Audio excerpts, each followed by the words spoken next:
அது வந்து என்னன்னா, எனக்கு ரொம்ப புடிச்ச காட்சி தான்னு வச்சுக்கங்களேன். ஸோ, அது ஆடியன்ஸ் அக்செப்ட் பண்ணது வந்து நான் ரொம்ப சந்தோஷப்படுறேன். ஸோ, எனக்கு இப்போ இந்த படத்த வந்து நான்னா ஜாங்கோ அன்செயின்ல வந்து ஒரு ஷாட் இருக்கும். ஒரு அந்த கருப்பனம் இளைஞன வந்து அவர் புடிச்சதுக்கப்புறம் வந்து ஒரு வெள்ளைக்காரர்ல ஸ்ட்ரீட்ல போறப்போ, அவன் குதிரையில ஏறி அப்படி வருவான். எல்லாரும் நின்னு அப்படி பார்ப்பாங்க. ஸோ, எனக்கு வந்து அந்த உணர்வு எனக்கு ரொம்ப புடிச்சிருந்தது.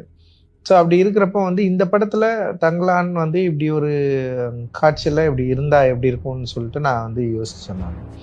யோசிச்சப்ப தான் வந்து என்னன்னா, சரி ஓகே.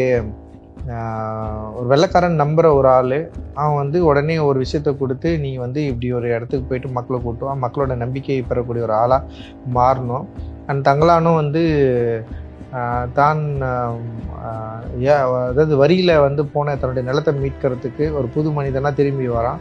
அப்படி வரப்போ வந்து அவருடைய தோற்றம் வந்து இப்படி ஒரு மாறுதலுக்கு மாறி இருக்கு அப்படின்றத வந்து காட்டுறப்போ, அண்ட் வந்து வெறுமனே தோற்றம் மட்டுமே இல்லை, அங்க ஒரு மிராசுக்கு எதிரா அவன் வந்து அப்படி நிக்கிறது தான் வந்து அதுல ரொம்ப முக்கியமானதா நான் வந்து பார்க்குறேன். மிராசுக்கு எதிரா எப்படி வேணாலும் நிக்கலாம். ஆனா மிராசுக்கு எதிரா ஒரு குதிரையில ஒரு வெள்ளைக்காரன் மாதிரி வந்து ஒரு தோரணையில வந்து நிக்கிறது வந்து ஒரு அதிகாரத்துக்கு எதிரான ஒரு குறியீடா நான் வந்து அந்த காட்சியை வந்து நான் பார்க்குறேன். அது